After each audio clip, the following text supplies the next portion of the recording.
Assalamualaikum warahmatullahi wabarakatuh. Selamat pagi anak-anak.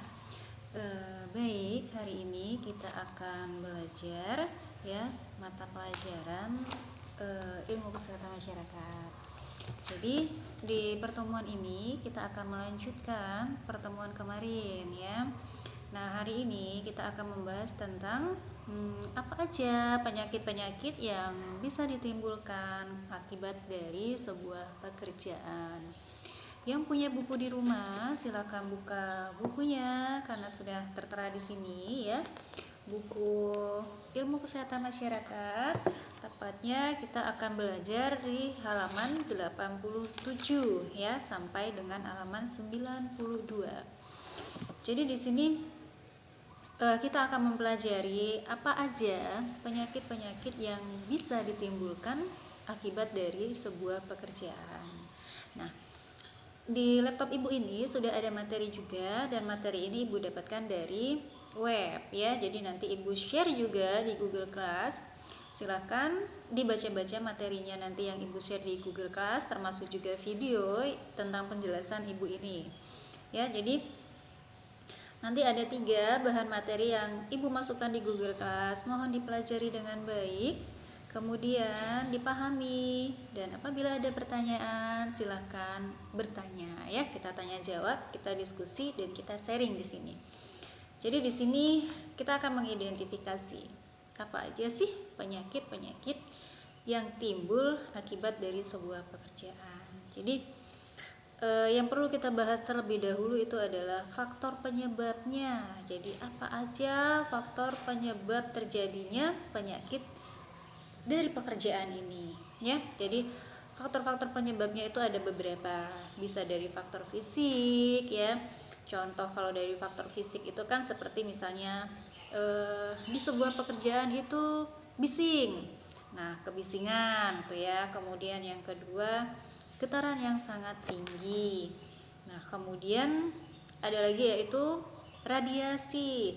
Nah, radiasi ini bermacam-macam ya. Kalau di kesehatan misalnya contohnya nih yang kerja di ruangan ronsen. Nah, pekerja di ruangan ronsen kan tenaga kesehatan juga ya. Jadi mereka rentan sekali terkena radiasi dari sinar X-nya. Jadi radiasi sinar X ini yang terkena langsung ke bagian tubuh tanpa ada perlindungan, kan seharusnya kita pakai APD ya. Jadi bisa menyebabkan suatu penyakit yang ditimbulkan ya. Jadi sinar X itu misalnya contohnya sinar gamma, sinar beta itu juga bisa. Nah, kemudian ya di sini ada lagi itu karena suhu udara yang rendah. Nah, suhu udara yang rendah ini bisa loh misalnya kita nih ada di sebuah kutub. Nah, kutub mana nih yang paling dingin? Ya, nah di kutub itu kan gumpalan esnya banyak. Kalau kita berada di sana dan tubuh tidak bisa beradaptasi, maka apa yang terjadi? Contohnya aja, di kulkas kan ada freezernya ya. Masukkan tangan ke situ. Ketika tubuh tidak bisa beradaptasi, apa yang terjadi? Kita kedinginan. Nah, efek dari kedinginan ini kan ada. Salah satunya apa? Nah, ya jadi bisa muncul juga nanti kita bisa mengalami pingsan seperti itu ya. Kenapa? Kita hipotermi loh, kedinginan jatuhnya ya, menggigil. Nah, itu beda lagi dengan faktor suhu yang tinggi. Kenapa? Faktor suhu yang tinggi itu kan misalnya air panas ya. Kalau kita kena air panas gimana? Nah, sudah ada yang pernah ngalami nggak terkena air panas? Salah satunya kulit bisa melepuh. Kemudian kalau terkena jaringan kulit yang dalam, ya apa yang terjadi? Luka ya, lukanya sulit untuk disembuhkan. Kalau masih bagian kulit yang teratas masih sangat mudah bisa disembuhkan ya. Nah, kemudian faktor kimia. Faktor kimia banyak juga.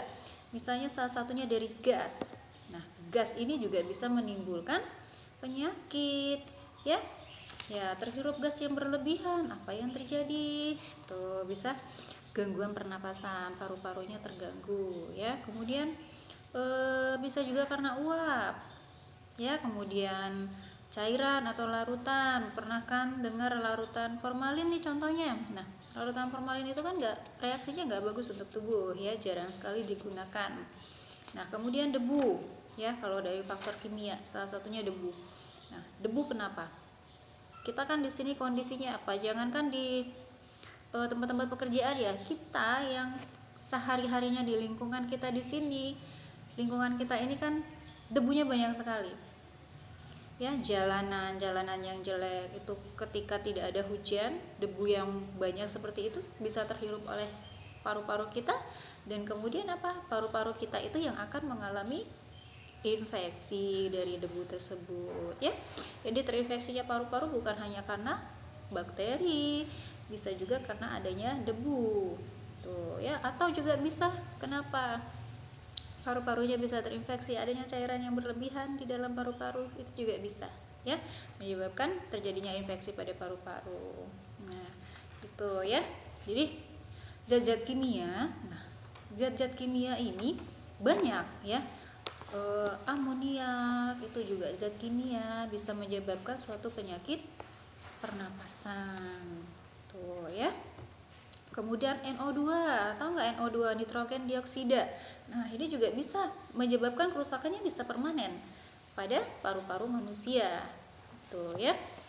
Nah, kemudian silakan lihat di halaman 91, itu banyak sekali zat-zat kimia yang sudah dipaparkan ya. Kemudian apa aja gangguan-gangguan kesehatannya, seperti misalnya karbon monoksida ya, karbon disulfida, merkuri organik. Nah, apa nih salah satu gangguan kesehatannya? Bisa mengakibatkan perubahan dari perilaku ya. Kemudian logam-logam ya, seperti debu gandum, teh, tembakau, lain-lain, otomatis itu kemana? Kalau debu-debu ya pastinya dia ke terjadinya asma ya, ataupun gangguan pernapasan yang lain, itu juga bisa ya. Nah, silakan dibaca, di sini banyak sekali zat-zat kimia yang bisa mengakibatkan gangguan kesehatan ya, ataupun penyakit yang bisa muncul akibat dari faktor-faktor penyebab terjadinya penyakit kerja ya. Kemudian dari faktor biologis. Nah, dari faktor biologis ini juga banyak ya. Misalnya pekerja yang bekerja di sebuah peternakan. Nah,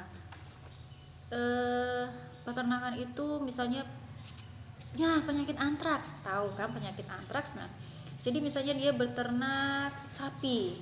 Tuh, jadi sapi yang tidak terawat, kotor, ataupun kemungkinan sapinya juga punya penyakit itu, jadi bisa saja pekerja yang tidak melengkapi dirinya dengan alat perlindungan diri yang baik, ya beresiko, ya kan, terkena penyakit yang ada di hewan tersebut, ya. Kemudian kalau faktor biologis juga bisa nih dari apa? Virus, ya, bakteri, jamur, nah itu juga bisa, ya.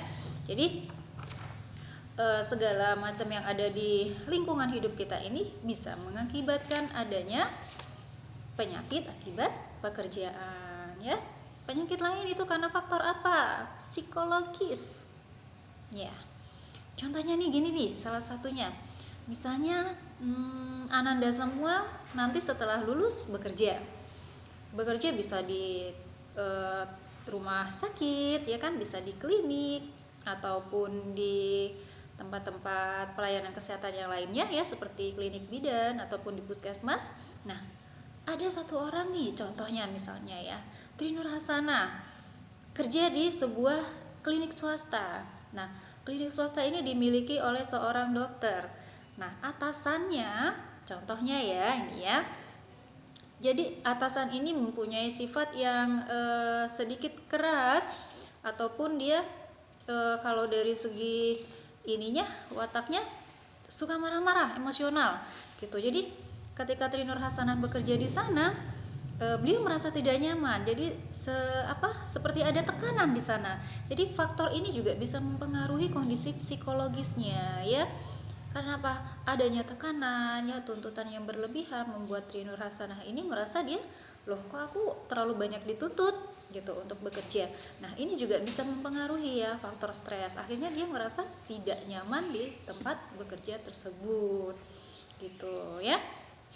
Jadi ini adalah faktor-faktor ya yang bisa menyebabkan beberapa penyakit yang muncul akibat bidang pekerjaan gitu. Di laptop Ibu juga udah ada beberapa materi ya, hampir sama. Nah, materi ini juga memaparkan tentang penyakit-penyakit yang muncul akibat dari kita di dunia kerja gitu ya. Jadi di sini juga sama, faktor penyebab kerja itu salah satunya adalah karena fisika tadi ya, faktor fisika, faktor kimia yang tadi udah Ibu jabarkan ya, faktor biologis. Nah, di sini ada tambahan itu faktor ergonomi ya. Nih. Biologi, ergonomi nih. Jadi ergonomi ini apa? Jadi ergonomi ini di sini dijelaskan itu penyebabnya adalah karena dari cara kerja kita. Nah, cara kerja kita itu gimana? Oh, berarti kita tidak memakai APD yang lengkap gitu ya. Mungkin kita terinfeksi dari penyakit-penyakit tersebut karena kita tidak menggunakan APD yang lengkap begitu. Kemudian posisi kerja. Nah, posisi kerja ini juga bisa menimbulkan penyakit akibat pekerjaan. Posisi pekerjaan misalnya di bagian pabrik. Ngapain di bagian pabrik? Ngelas. Nah, posisi ini bisa aja ya, ngelas itu kan salah satu faktor yang bisa muncul itu misalnya gangguan pada sistem indera penglihatan gitu ya. Nah, kemudian apa sih efeknya terhadap tubuh? Gitu. Satu, kelelahan fisik. Nah, nyeri otot gitu ya, perubahan bentuk atau bisa terjadi dislokasi atau nyeri sendi. Nah, itu juga bisa ya karena faktor dari ergonomi atau fisiologi ini tadi ya. Nah, oke, kalau yang ini sama ya, psikologi atau psikososial tadi hubungannya itu adalah dunia kerja yang misalnya dunia kerjanya itu tidak berjalan dengan baik atau adanya ketidakseimbangan gitu ya. Nah ya, ketidakseimbangan itu misalnya ya itu tadi yang Ibu ceritakan, tidak adanya keseimbangan antara bawahan dan atasan gitu. Mungkin atasannya yang terlalu sangat otoriter mungkin ya. Nah, jadi bawahannya merasa tidak nyaman gitu. Ya, itu salah satu contohnya. Oke. Nah, silakan nanti dipelajari apa yang sudah Ibu masukkan materinya sebagai tambahan di sini kepada anak-anak ya. Nah, jadi di sini juga dipaparkan ya ada beberapa langkah yang bisa kita lakukan untuk mendiagnosis apakah penyakit yang muncul itu adalah penyakit akibat pekerjaan atau penyakit yang muncul bukan karena akibat dari sebuah pekerjaan gitu. Jadi ini ada langkah-langkahnya kita mendiagnosis benarkah penyakit ini muncul karena akibat dari sebuah pekerjaan ya. Nah, di sini Ibu paparkan juga nih ya pelayanan yang bisa diberikan kepada orang yang terpapar penyakit akibat dari pekerjaan. Pelayanannya salah satunya contohnya adalah pelayanan promotif. Nah, pelayanan promotif ini kan artinya promosi ya. Kita meningkatkan layanan kesehatan. Jadi sebelum terjadinya penyakit kita promosikan dulu bahwa kesehatan itu sangat penting gitu. Jadi apa? Salah satunya ya gunakan gitu APD-nya. Kalau misalnya di tempat yang bising pekerjaannya, misalnya di tempat las atau di pabrik kan ada penutup telinga bisa digunakan sehingga apa? Tidak terjadi bahaya penyakit yang diakibatkan oleh pekerjaan. Nah, oke. Nah, apa sih pelayanan promotif yang bisa diberikan kepada orang yang ada di dunia pekerjaan? Nah, salah satunya adalah ini nih salah satunya yang sangat penting yang sudah kita pelajari terlebih dahulu kemarin itu adalah pendidikan kesehatan.